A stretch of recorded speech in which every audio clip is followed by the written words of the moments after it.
Something happened in February 2026 that has never happened in the 187-year history of Patek Philippe.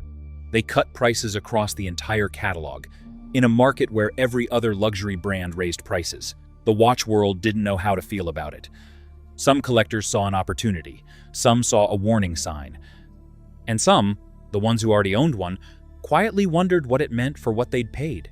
Today we're going through all 14 of them, ranked from the most accessible to the most extraordinary. And I'll tell you something about each one that the boutique will never mention. Number 14. Aquanaut 5167A 001 Steel, $27,257. The Aquanaut has an unusual origin story for a Patek. It was designed in 1997 to appeal to people who found the Nautilus too refined, too serious, too much like something their grandfather would wear. Younger buyers. More casual buyers. People who wanted to feel the heritage without committing to the formality. It worked, better than anyone expected. The steel case is 42 millimeters. The tropical composite strap resists saltwater, UV radiation, and temperature swings in a way that leather simply cannot. Worn on a yacht, a tennis court, a business casual Friday, it never looks wrong. That's the trick. The Aquanaut occupies a specific pocket of design language where sport and dress are indistinguishable, and it does it without trying. The movement inside is caliber 26 to 330S, self-winding, 120-meter water resistance, 45-hour power reserve. On older stock, there's no hacking seconds hand. This means you can't stop the sweep hand to synchronize precisely to the second. For $22,000, that's a detail that sits in the back of your mind. But here's what rarely gets said. The Aquanaut's value on the secondary market has done something the Nautilus hasn't. It's stayed relatively stable. When the gray market for sports Pateks collapsed in 2023 and 2024, the Aquanaut softened, but it didn't crater. Collectors who bought at retail didn't get hurt. That's the quiet advantage of owning the watch nobody was flipping. The man who wears this tends to wear it every single day. It's on his wrist at the airport, at the gym, at Saturday morning coffee. He's not performing wealth, he's just wearing a watch. There's also a detail about the strap that never shows up in reviews. The composite material Patek developed specifically for this watch was engineered to resist UV degradation indefinitely. Tropical straps on the early Aquanaut models from the late 90s are still intact. The same strap and rubber would have cracked by now. That's not a marketing point. It's the kind of engineering decision you only make if you expect people to still be wearing this watch in 30 years. Which, on the available evidence, they will be. The Aquanaut is where the collection starts. But the next watch is where the collection starts to get uncomfortable for all the right reasons. Number 13 Calatrava, 6,119G. Clou de Paris bezel, $35,600 to $37,510. In watchmaking, there's a category called the dress watch. Most people think they know what that means. A thin, round, formal case worn with a suit. What they don't know is that the Calatrava invented that category. The reference 96, released in 1932, drew the blueprint. Every other manufacturer has been following it since. The 6,119J is 39 millimeters. White gold case. The bezel is finished in a pattern called Clous de Paris, a hobnail texture, a grid of tiny raised pyramids that catch light and scatter it. It's been a Patek signature for decades. On this watch, it frames a silver opaline dial with Roman numerals. Nothing on that dial is louder than anything else. The whole composition is designed to suggest, not announce, manual winding, 65-hour power reserve across two mainspring barrels. For a dress watch this slim, that reserve is quietly exceptional. The flaw, if you can call it that, is philosophical rather than technical. 39 millimeters puts this watch in no man's land for purists. Vintage Calatravas were 35 millimeters. They disappeared under a shirt cuff, which was considered the point. This one sits on top of the cuff. Some people find that elegance. Some find it a compromise. What cannot be argued is this. It's the last manual wind Patek in this price tier. There's a specific ritual to winding a watch every morning. Crown out. Slow rotations. 60 or 70 winds until you feel the resistance build. For a certain kind of person, that 2-minute interaction is the entire reason to own it. That was traditional Patek. Everything from here gets complicated in both senses of the word. Number 12. Cubitus 5821 over 1A001, steel $45,512. October 2024.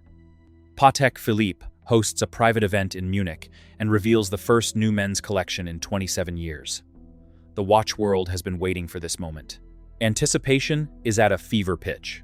Then the photos leak. Watch you seek threads fill up within hours. One poster calls it literally disgusting. Another compares it to a 90s Rado.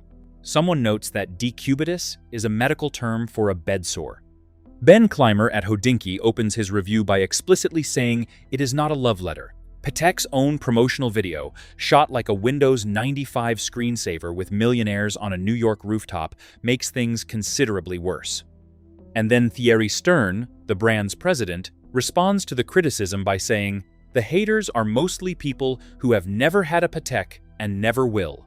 That quote did more damage than the watch ever could. The irony is that when people actually put the 5821 on their wrist, opinions shifted. It's 45 millimeters large, but it wears flat. The movement is caliber 26 to 330 SC, the same engine that powers certain Nautilus references. The bracelet is pure Nautilus DNA. The olive green dial in steel has a sunburst quality that photographs can't capture. On the gray market right now, the steel Cubitus trades at roughly twice retail. The people who dismissed it are watching. The people who bought it are quiet. That's usually how it goes. The Cubitus is a test, not of the watch of the collector. Whether you can separate how a launch felt from what the object actually is, the next watch needs no such defense. It's been on collectors' wish lists for 4 decades. Number 11 Annual Calendar, 5396R. 017, $65,142. Patek Philippe invented the annual calendar complication. That's not marketing language. They hold the patent from 1996. The mechanism distinguishes between 30-day and 31-day months automatically. You only need to adjust it once a year. At the end of February. That's it. One adjustment per year. The perpetual calendar needs none, but it costs dramatically more. The annual calendar sits between the simple date and the perpetual, smarter than one, more accessible than the other. The 5396R is 38 millimeters in rose gold. The 2026 variant carries a sandy beige sunburst dial, a color Patek hasn't used in decades. It looks like warm sand at low tide, somewhere Mediterranean. The hour markers are applied gold. The subdials at 3 and 9 show the date, day, and month through apertures. The moon phase sits at 6 o'clock. The movement is caliber 324 SQALU. Self-winding, 45-hour power reserve, 29 joules. Here's the honest part. Annual calendars don't hold their value the way Nautilus or Aquanaut references do. On the gray market, they trade near or sometimes below retail, a rarity in Patek. The brand's resale ecosystem rewards the sporty references, not the classical ones. This is the watch you buy because you love mechanical calendars, not because you're making a financial calculation. The 5396 is also directly descended from reference 96, the original 1932 Calatrava that saved the company during the Great Depression. There's a through line. The Stern family bought Patek that year. They still own it today. The bones of this watch are 94 years old. $65,142 for a watch tied to 1,932. The next one reaches into territory where the story becomes the flex. Number 10 Golden Ellipse, 5,738 over 1 Reaper, integrated bracelet, $68,017. In 1968, Patek Philippe asked their designers for something that had never existed, a watch built on the golden ratio, not inspired by it, built from it. The proportions of the case, mathematically derived from phi, the same ratio that governs nautilus shells and sunflower seeds, and the Parthenon. The result was a case that is neither oval nor rectangular. It has no name for its shape. The industry settled on ellipse, though that's not precisely right either. The 5,738 over 1R is the integrated bracelet version in rose gold, 300 plus hand-polished links. The bracelet and the case flow into each other without a visible seam, a horological trick that is harder to execute than it sounds. The clasp has no fine adjustment. If your wrist swells in heat or humidity, the watch fits like a golden handcuff. That's not a flaw you'll read in a press release. The dial is deep blue, batten markers. The texture catches light differently at every angle, something called a soleil finish, circular micro-brushing that radiates from the center. Queen Elizabeth II wore a golden ellipse, not for ceremony, as a daily wear. She owned multiple watches, including pieces from far more dramatic collections, and she kept coming back to this shape. Understated, geometrically precise, quietly exceptional. The golden ellipse doesn't get talked about on forums the way the Nautilus does. That's partly the point. It's for the person who did the research, found the history, and chose the one that nobody else is chasing. Which Patek from this list would you actually wear every day? Golden ratio geometry at $68,017. The next watch does something that took Patek engineers years to solve and costs just slightly more for a completely different reason. Number 9 Aquanaut 5164G 001 travel time, white gold, $63,040. 2-hour hands. That's the entire premise. One tracks home time, one tracks local time. You push a button on the left side of the case to advance the local hour hand, forward, backward, in 1-hour increments. Night and day indicators tell you at a glance whether each time zone is AM or PM. The white gold case carries a blue-gray dial that Patek's press materials describe as denim, which is accurate actually. It has that slightly faded, lived-in quality of good denim.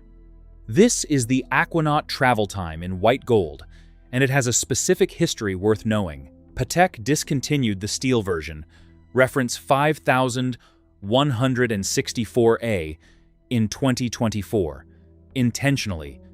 The white gold version is now the only travel time in the Aquanaut collection. That's not accidental, it's a repositioning, upward. The steel entry point for this complication has been eliminated. The movement is caliber 324 SC Fus, self-winding, 45-hour power reserve, water-resistant to 120 meters. The butterfly clasp on the bracelet is beautifully finished. It has no micro-adjustment. If you travel more than 4 or 5 times a year across multiple time zones, this watch earns its keep in a way that digital travel functions on a phone simply cannot replicate. The mechanical logic of it, pushing a physical button to advance a physical hand, creates a relationship with time that a phone swipe destroys. The collector who buys this one boards business class, but he doesn't tell you he boards business class. 2 time zones for $63,040. The next watch tracks 60 of them simultaneously, and it's one of the most mechanically demented things Patek has ever produced. Number 8 World Time 5330G001. Date complication, $86,647. The World Time mechanism shows the time in all 24 time zones simultaneously on a single rotating disc around the dial's perimeter. City names as markers, hour hand alignment, reading them. It was invented by Louis Cartier in the 1930s, and Patek has refined it ever since. The 5330G does something Patek's previous world timers could not. It adds a date that automatically corrects when you switch time zones. That sounds straightforward. It isn't. When your local time crosses midnight into a new date, but your home time hasn't, the date hand needs to understand which time zone is the reference and adjust accordingly. Getting that mechanism to work reliably required years of engineering. White gold case, 42.5 millimeters. The dial has a carbon pattern finish, concentric texture that Patek describes as modern without using carbon fiber. The date hand is made of glass with a red tip, positioned so it doesn't obscure the city names on the ring below. The flaw is pure complexity. If this watch sits in a safe for a week without running resetting, it requires 10 to 15 minutes of careful adjustment. City ring, hour hands, date, in the right order. One mistake, and you start again. There's a specific type of collector who finds that process meditative, and a different type who finds it infuriating. Know which one you are before you spend $86,647. $86,647 for 60 time zones and a glass date hand. The next one is 82,000, and you almost certainly cannot buy it. Number 7. Nautilus, 5,811 over 1G001, white gold, $82,021. The original steel Nautilus, reference 5,711, was discontinued in 2021. Patek's official explanation was that it was too dominant. Too many people were buying Patek specifically for the 5,711 and ignoring the rest of the catalog. The gray market had turned it into a speculative instrument. 5-year wait lists, secondary prices hitting 2, 3, 4 times retail. Patek's solution was to introduce the 5,811 as the successor, slightly larger at 41 millimeters, made in solid white gold rather than steel, harder to manufacture, higher in price, impossible to confuse with an entry-level purchase. The 8.3 millimeter thickness is unchanged from the 5,711. The silhouette, the integrated bracelet, the horizontal stripe pattern on the dial, all instantly recognizable. The new pull-out lever system allows the bracelet to be removed without tools, a first for the Nautilus. That's a detail that sounds minor and isn't, if you've ever tried to swap a bracelet on the previous generation with a Patek issue pin pusher in a hotel room. After the February 2026 price correction, this watch came down from around $90,000. The correction did nothing to availability. Waiting lists for new clients still stretch beyond 5 years at most authorized dealers. The price dropped. The watch didn't get easier to own. A managing director at a private equity firm in Singapore has been on the list since 2021. In 2024, his authorized dealer called to offer him something else, a complicated piece, higher price, similar prestige. He said no. He's still waiting. He'll probably wait until 2027. The purchase history requirement is worth understanding because it's often misrepresented. Authorized dealers don't simply reward spending, they reward demonstrated commitment to the brand across multiple references. A collector who's bought 6 watches over 15 years, spread across different collections, stands in a different position than someone who walks in with $100,000 and asks for the Nautilus. Money is necessary but not sufficient. Relationships are the currency. That's the part that's difficult to fake, and the part that the 8% price reduction does nothing to change. $82,021 and a 5-year wait. The next watch adds the moon, the power reserve, and a rose gold bracelet that collectors call the most comfortable ever made. Number 6. Nautilus, 5,712 over 1 R001, rose gold, moon phase, $97,650. The 5,712 is asymmetric. Most watches, if you divide the dial down the center, are essentially mirrored. The 5,712 is not. The moon phase sits at 7 o'clock. The power reserve indicator sits at 10 o'clock. Small seconds at 4 o'clock. It's the dial equivalent of a jazz composition, purposefully off-center, internally logical once you understand the structure. The movement LL, caliber 240 PSIRMC LU, contains a 22-karat gold micro-rotor. Winding by a rotor that small, mounted off-axis at the periphery of the movement, is a mechanical choice that prioritizes thinness. The rose gold bracelet wraps the wrist with a weight that people who've worn it describe differently than watches at this price. It's substantial without feeling heavy.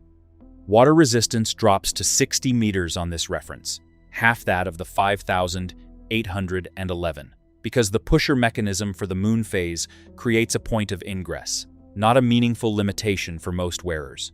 A technical footnote worth knowing. The moon phase display uses a disc that needs to be corrected once every 122 years. Someone owns this watch who will never correct it. Their grandchildren probably won't either. In rose gold, the 5,712 doesn't read as sporty the way the steel Nautilus does. It reads as something harder to categorize. Formal enough for dinner, mechanical enough to fascinate, old enough in heritage to carry real weight.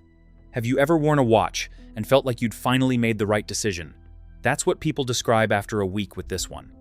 97,000 in rose gold with a moon that needs correcting once every century. The next watch costs $43,000 more, and the engineering reason for that is extraordinary. Number 5. Inline perpetual calendar, 5,236 pp. Platinum, $156,039. Every perpetual calendar has the same problem. The display. Day, date, month, leap year indicator. 4 pieces of information. The conventional solution places them as subdials scattered around the dial face. The 5236P does something else entirely.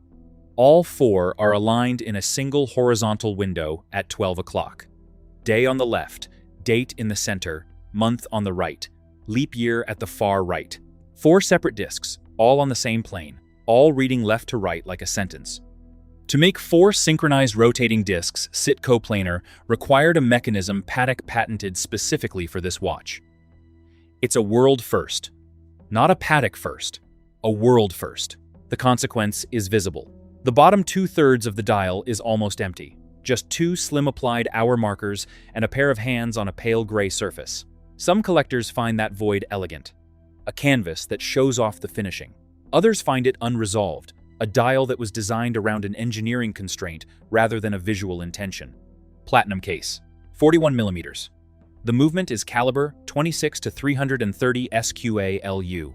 Self-winding, 72-hour power reserve. The man who buys this doesn't want anyone to know how much he spent.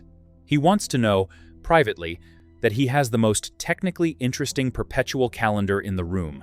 Those are different things. This watch was built for the second man. $156,039 for the most engineered dial in the collection.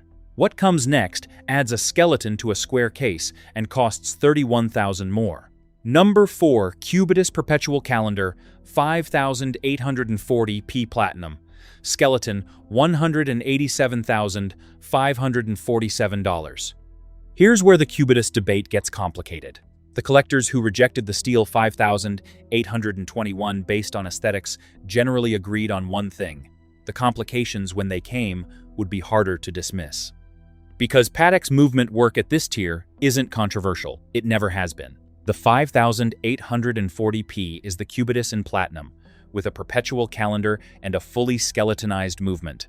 The case is open-worked so you can see the mechanism through the dial. Bridges, wheels, the perpetual calendar module, all visible, all finished to the same standard as a closed movement. The labor required to finish an open movement to Patek's standard is substantially greater than a solid one. There are no hidden surfaces. Every platinum Patek carries a small diamond set into the case at 6 o'clock. It's been a tradition long enough that most buyers have stopped noticing it. First-time buyers always find it. The perpetual calendar module is the thinnest Patek has managed inside the Cubitus case. Subdials in blue over the skeletonized movement can be difficult to read in low light. The complication of seeing through the dial to the movement creates visual noise. That's an honest limitation of this design philosophy. The gray market for this reference doesn't fully exist yet. Allocation is tight. The few that have appeared outside authorized channels are trading well above retail. Whether that holds is a different question. Platinum skeleton in the controversial square case. The next watch is slightly more expensive, but it's a completely different kind of machine. Number 3. Nautilus Perpetual Calendar, 5,740 over 1G. White gold, $178,045. 8.4 millimeters. That's the thickness. 8.4 millimeters for a watch that contains a perpetual calendar, a mechanism that tracks days, months, years, and leap year corrections automatically, indefinitely, without requiring manual intervention. The engineering required to compress a perpetual calendar into a sports case at that height is one of the genuinely remarkable achievements in contemporary watchmaking. The 5,740 is white gold, 41 millimeters. The movement is caliber 240Q, the same ultra-thin automatic movement family as the 5,712, but with the full perpetual calendar module on top. The micro-rotor sits peripheral to the movement stack, keeping height minimal. At 45 hours, the power reserve is shorter than you'd want for a watch this complex. Leave it off the wrist for 2 days and you're resetting the entire perpetual calendar. That's a legitimate inconvenience. The paradox is physical. This looks like a Nautilus. It reads as a Nautilus at any distance. It wears on the wrist the way a sports watch wears. And yet the movement inside would be at home in a grand complication pocket watch from the early 20th century. Somewhere there's a hedge fund manager in Geneva who wears this to the gym. Not often enough that it gets scratched, often enough that it feels like he actually owns it. He probably has 3 other watches that cost more. He wears this one when he wants to feel intelligent. 8.4 millimeters for a perpetual calendar. What comes next costs $70,000 more, and it's the closest thing to a definition of what Patek Philippe is. Number 2. Grand Complication Perpetual Calendar. Chronograph 5270P016. Blue Gradient. Platinum $248,813. In 2011, Patek Philippe introduced a new movement, Caliber CH29 to 535 PSQ. It was the first in-house movement the brand had ever produced, with both a chronograph and a perpetual calendar in the same mechanism. Not a chronograph with a calendar module added. One integrated system, the calendar and the chronograph sharing architecture rather than stacked on top of each other. That took years, and it shows. The 5270P is 41 millimeters in platinum. The dial on this reference is blue gradient, darkening toward the edges. It replaced the salmon dial variant that became, briefly, one of the most discussed reference changes in the collection. The tachymeter scale dips at the bottom of the dial, a design quirk called the chin that purists either love without being able to explain why or find maddening. The pushers for the chronograph are positioned at 2 and 4 o'clock. The perpetual calendar displays through a conventional sub-dial arrangement. At 41 millimeters and with a complex movement, this watch sits on the wrist differently than something thinner. It has presence. Patek allocates this reference carefully. Most buyers don't walk into a boutique and point at it. The boutique points at them, existing clients, demonstrated purchase history, years of relationship. The price after February 2026 is $248,813. That's down from roughly $270,000. The saving is real, the access is unchanged. Has any watch ever made you feel like you understood what money actually buys? Comment below, I'm genuinely curious. $248,813 for the watch that defines Patek. And then there's one more. Number 1, Calatrava 24, Hour Alarm 5,322G, white gold, $281,321. Released at Watches and Wonders 2026. The most expensive standalone alarm watch ever produced. A mechanical alarm is one of the oldest complications in watchmaking. Cathedral clocks had them in the 13th century. Pocket watches had them in the 18th. Patek built alarm wristwatches in the 1940s. The complication fell out of fashion because a phone alarm is more reliable, louder, and free. None of that is the point. The 5322G uses a separate mainspring barrel exclusively for the alarm function. When the alarm fires, it doesn't buzz, it strikes. A hammer hits a gong inside the case, exactly as a minute repeater does. The sound resonates through the case and into the wrist. You don't just hear it, you feel it. The display is the part that makes horological journalists go quiet. The alarm time is shown through a mechanical digital readout, a jumping hour and minutes display that works through a series of discs rather than hands. It looks like something from an early NASA control room, but moving. The mechanics required to make 4 information discs jump simultaneously, synchronize to the alarm barrel, and display legibly on a 41mm wrist took the R&D department years. The name is wrong, by the way. 24, Hour Alarm, refers to the alarm cycle, the mechanism that allows the alarm to be set once and ring at the same time every day for 24 hours. Not a military time display. That misunderstanding travels fast online. White gold case, manual wind. The dial reads like a cockpit instrument from some alternate timeline where aviation ran on mechanical computing. Your iPhone alarm is free. This one requires a separate mainspring barrel, a striking gong, a jumping digital display, and a watchmaker who spent a significant portion of a career building movements at this level.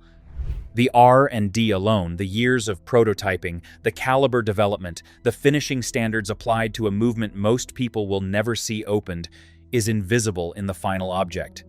You're not paying for the metal. You're paying for the accumulated intelligence of everyone who made the decision that the alarm complication deserved this level of treatment. The man who buys this isn't trying to tell time. He already knows what time it is. He's telling time something else entirely. Every February, the watch world expects Patek Philippe to raise prices. They have done it reliably, annually, for longer than most collectors have been alive. In February 2026, they didn't.